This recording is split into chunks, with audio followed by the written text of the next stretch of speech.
Our lesson today is going to focus on how we take our balanced chemical equations that we learned about in our previous lessons and how we start to do calculations with them. So in our previous lessons, we've learned about balancing chemical equations, taking our reactants, predicting our products, balancing them, doing all different types of reactions, classifying them, and so on. But now we're going to look at what we can do with those balanced chemical reactions in order to find how much product we could make or how much reactant we need in order to complete that chemical reaction. So our stoichiometric coefficients that are out in front of each of our compounds in our balanced equations can now be used as conversion factors. So we've always used our values like molar mass, molarity, density, stuff like that as conversion factors, and we can do the same thing with our stoichiometric coefficients in our balanced chemical equations because they represent the ratio between a reactant and a product, or a reactant and another reactant, meaning we are able to convert between moles of one reactant to moles of another reactant, or moles of one reactant to moles of a product. Okay, once we know the moles of any reactant or product in our chemical equation, we can then convert to moles of any other product or reactant in our balanced chemical equation. So we always have to make sure our chemical equation is balanced. So before we jump into using chemicals for this, I want to give a kind of basic understanding of this. So here I have on the screen what it takes to make 8 pancakes. So let's say you want to make pancakes for you and your friends. You know that 1 cup of pancake mix mixed with 3/4 cup of milk, and then 1 egg makes 8 pancakes. But you and your friends in total want 24 pancakes. So you know that in order to go from 8 pancakes total to 24 pancakes total, you need to multiply everything by 3. So we need to figure out how much mix do we need, how many eggs do we need, how much milk do we need.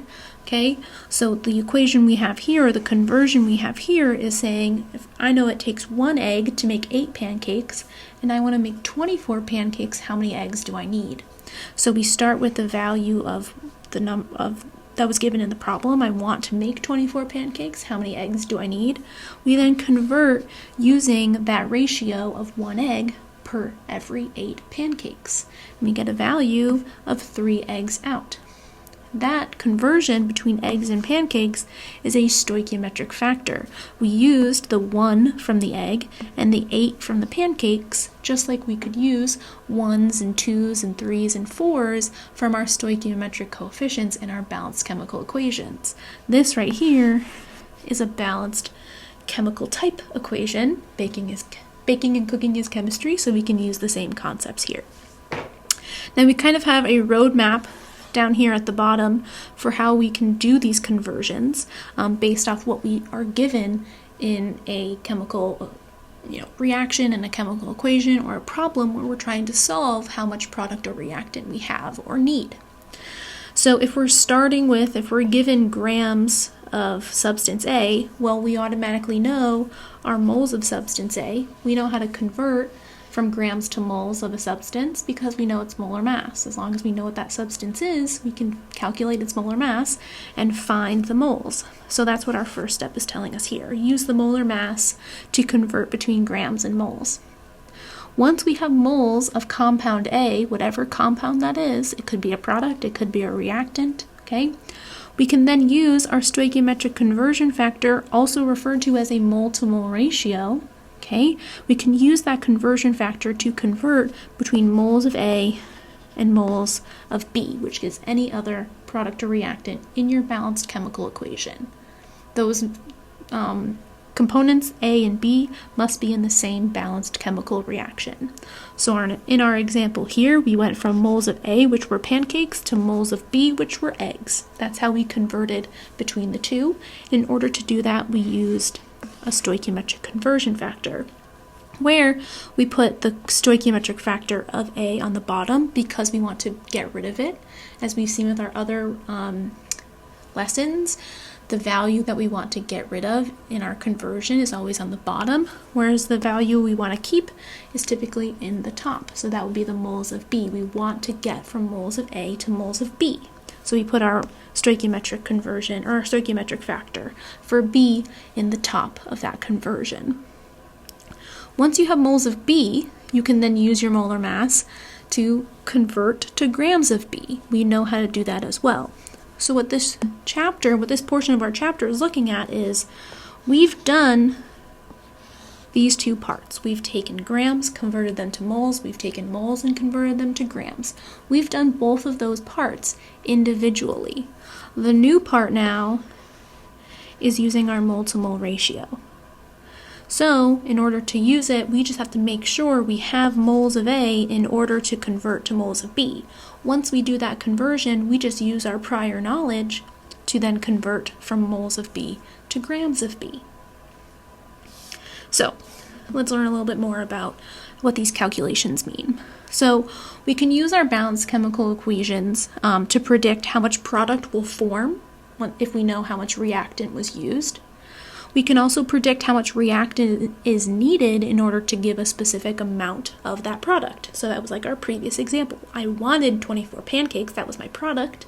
I needed to know how much of one of my reactants, my eggs, how much I needed of that reactant. So I have the example here of the formation of water, and we say we start with 0.500 moles of oxygen, and I want to know how much water is formed.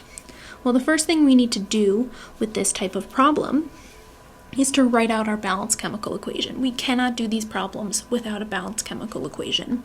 So we have hydrogen reacting with oxygen, giving us water. We've looked at this equation in the past, the formation and breaking apart of water. We've looked at this, so we know our coefficients. Our 2 hydrogens plus 1 oxygen creates 2 waters. We've looked at that before. So now that we have our balanced chemical equation, we can now start our problem. The problem starts us off with 0.500 moles of oxygen. And we want to know how much water we can form. So we're starting here with moles of A, and we want to get to moles of B, which tells us we need to use our stoichiometric factor. So if A is oxygen, we're going to put moles of oxygen on the bottom. And if B is water, we're going to put moles of water on top. Now we just have to fill in with our coefficients from our balanced chemical equation. So the coefficient out in front of water is 2, and the coefficient out in front of oxygen is 1. Remember, if there is no coefficient out in front of that molecule or that chemical formula, the coefficient is 1. So we find this to be 1.00 moles of H2O. Now the problem didn't state if it wanted moles or mass, so we could take this one step further and take that 1.00 moles of H2O and convert it to grams, which we would just need to use our molar mass, which we know we can calculate from the periodic table for water. So we put moles on the bottom so that they cancel, and mass of water, 18.02 on top. And we get that this is going to be 18.02 grams of H2O. So our moles ended up canceling. We're left with mass of H2O. We used our molar mass to convert between moles and grams, just like we've done in our previous lessons. So let's look at a more complex problem where we have a lot more going on, and it's maybe not as cut and dry or as nice as 0.5s and 1s. So the question here says, how many moles of calcium hydroxide are required to react with 1.36 moles of H3PO4, which is phosphoric acid, in order to produce calcium phosphate, according to the following equation. So we're given the balanced equation. What I want you to do is pause the video, think about the process you would take to go from moles of calcium hydroxide, moles of phosphoric acid, to moles of calcium hydroxide, because that's what the question is asking. How many moles of calcium hydroxide do we need to react with 1.36 moles of phosphoric acid? So pause the video, take a second, think about what you would do in order to do that conversion. You can even try that conversion on your own.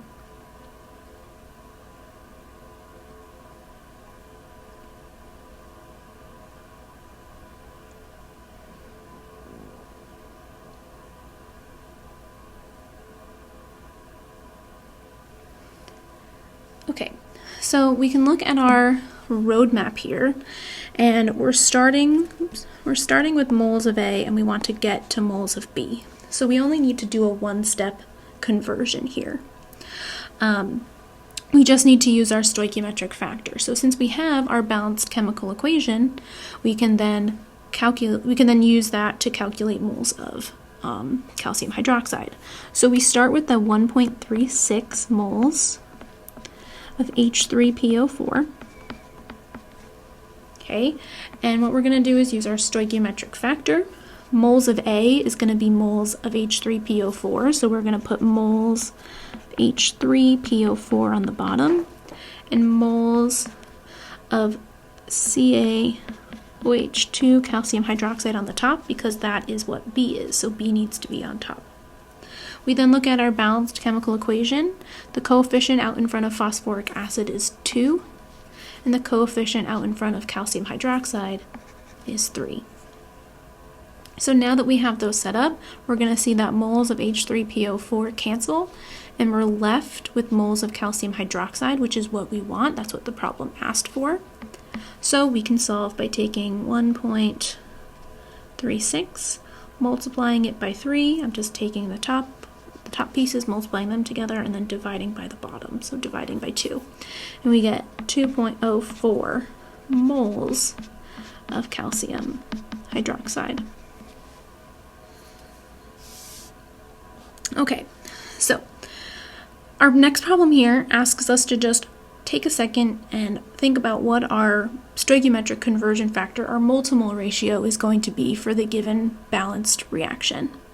So pause the video, look at the balanced reaction, and think about what conversion factor you would need to go between moles of oxygen and moles of nitrite, NO2. Here, I'll put the conversion factor roadmap up there for you. So take a second, pause the video, and think about which one of these conversion factors you would need. How would it be set up to convert between moles of oxygen to moles of NO2?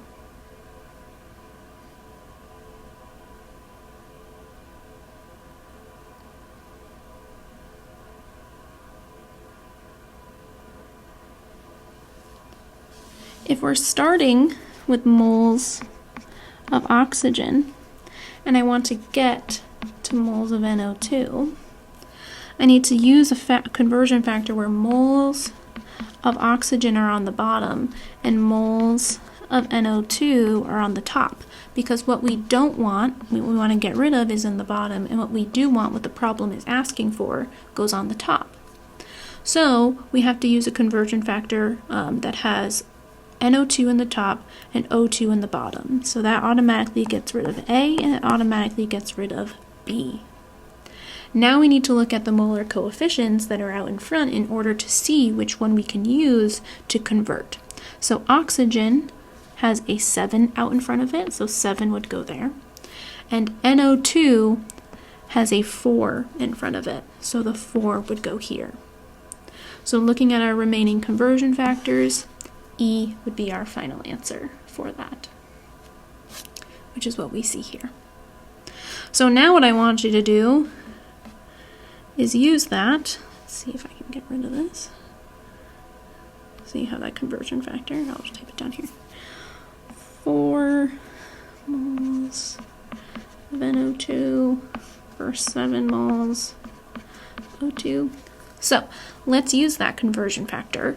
Now I've given you numbers. We're going to start with 45.5 grams of oxygen, and I want to convert that to grams of NO2. So we know our stoichiometric factor, that's here, we're going to start with grams of A and we want to end with grams of B. So we need to figure out our molar masses, convert those masses to moles, use the mole to mole ratio that we found in our last problem, convert that to moles of NO2, and then use our molar mass to convert to grams of NO2.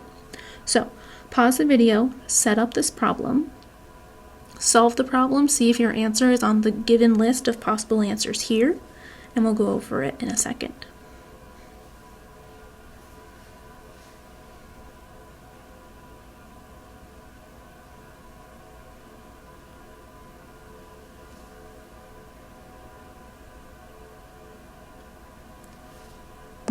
Our molar roadmap tells us that we need to start with mass of A, which in this case is going to be oxygen.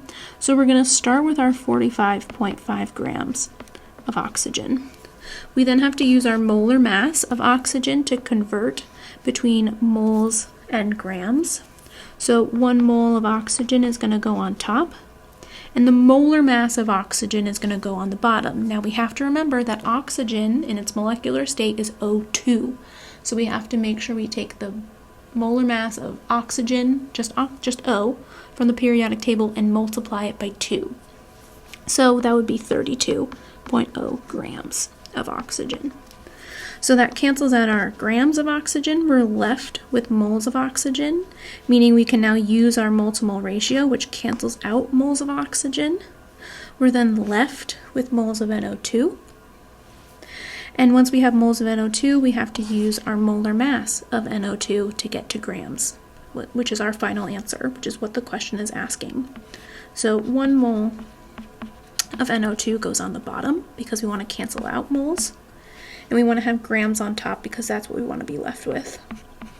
So 46.01 grams of NO2.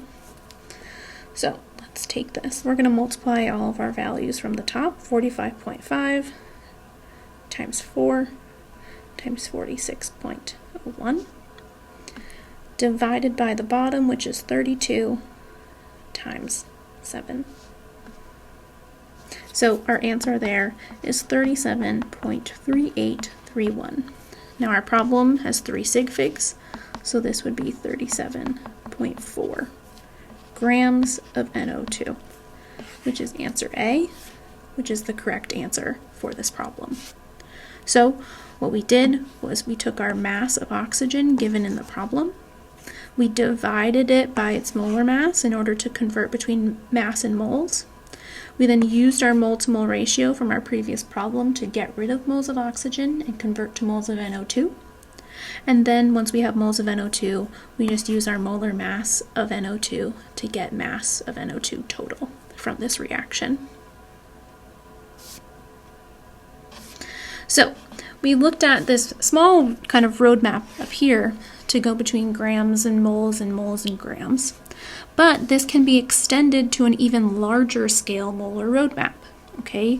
Because we've done these types of calculations before where we've done molar mass to moles. We've done molarity to moles. We've even done Avogadro's number to moles. We've done all of these. We've done each side of this roadmap individually in previous lessons.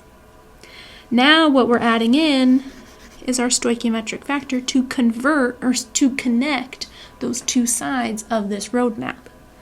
So this roadmap can be used to go between any two values that you see on your screen here. So let's say we started with the number of particles of B. So this is where we start. And I want to get to the volume of solution A. So I want to get to here. I want to end here. So our molar roadmap tells us how to do that.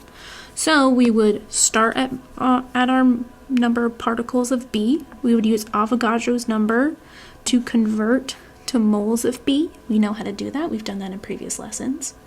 Once we have moles of B, we can then convert to moles of A using our stoichiometric factor, our mole to mole ratio from our balanced chemical equation.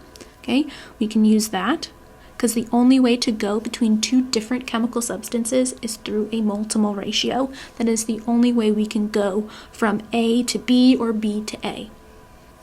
So we go from moles of B to moles of A, so we're here now. And if I want to get to volume of A, of solution A, I can use my molarity, because molarity has units of moles over liters. So we can use our molarity now as a conversion factor in the same way that we use Avogadro's number as a conversion factor, or molar mass as a conversion factor. We hit this Avogadro's number as molecules per mole. Okay, we can use all of these as conversion factors now to go between volume and moles and particles and moles and mass and moles. We want to get to moles in order to use our mole-to-mole ratio to convert from one chemical substance to the other. So it's all about getting to the number of moles. If you're doing a problem and you're not using a mole-to-mole ratio, but somehow going from one chemical substance to another, you're doing it wrong, because there is no other way to go between two chemical substances than through a mole-to-mole ratio. Okay, so our last problem, let's try this. Let's put it all together. Let's use our molar roadmap to solve this problem. So I have the reaction of octane. Octane is C8H18. It's a combustion reaction. We're reacting it with oxygen gas, and we're getting carbon dioxide and water out. I have two questions here. I have, what is the mass of oxygen that is consumed if 703 grams of octane is combusted? And then how many molecules of oxygen are consumed? So we have grams of A, we're starting here, and I want to get to mass of B, so grams of B. So I need to use molar mass, a mole-to-mole ratio, and molar mass again, similar to what we were doing before. Once I have moles of B, we'll change color here, we'll do pink. Once I have the mass of B, I want to get to number of particles, so I'm going to take my molar mass, convert it back to moles, then I'm going to take my moles and convert it to particles using Avogadro's number. So I can go anywhere on this molar roadmap.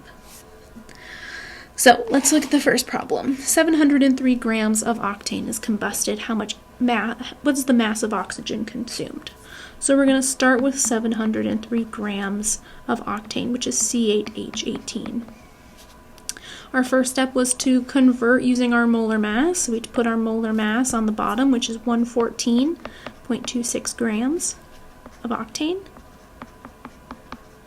and 1 mole of octane on top. Once we have moles of octane, we can convert between moles of octane and moles of oxygen.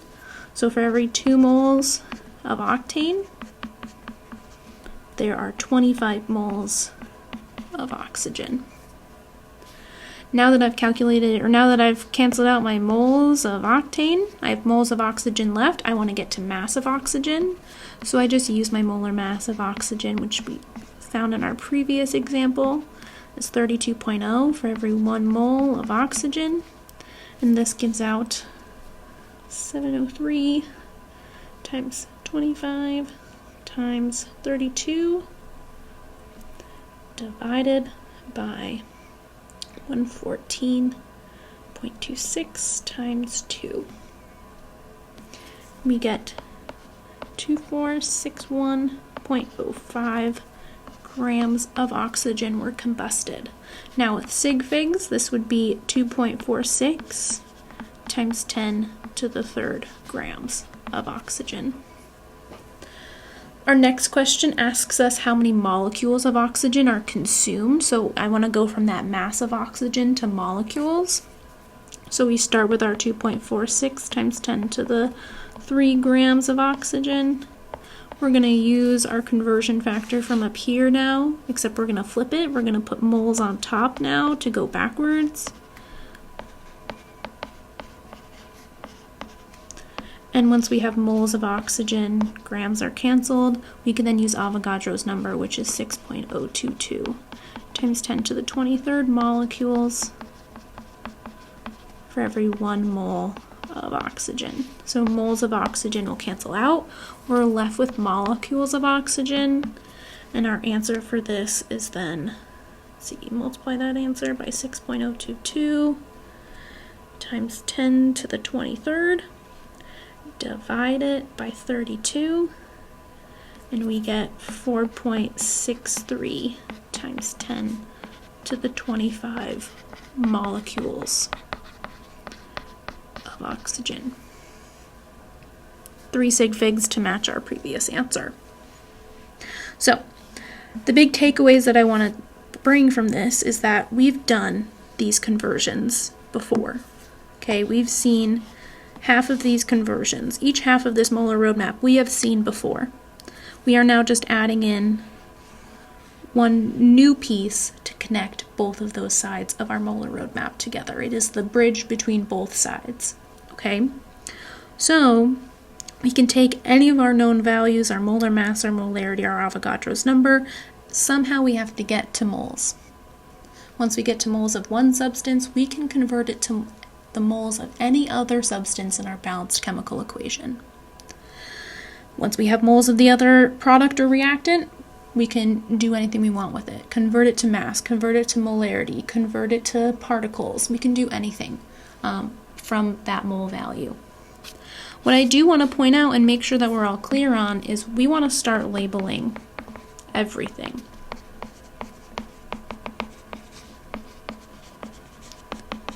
Because now that we're going between two different chemical substances, all of our conversions are now either going to apply to one reactant or the other, or one reactant or a product. So when we're converting between two of these, we need to show that octane is on the bottom and oxygen is on the top. So we want to make sure we're labeling things both with our units and with the molecule that it's associated with, just so that when we go back and check our work and look at what we're doing, if we get a problem wrong, we know what numbers were associated with each compound. If you're going through a problem and you're just like, I'm not getting it right, I don't know where I'm going wrong, double check that your values, your numbers, your molar coefficients, your molar masses are being associated with the correct molecule, because you may have them switched. So by labeling, we can track those numbers a lot easier and check our work a lot faster.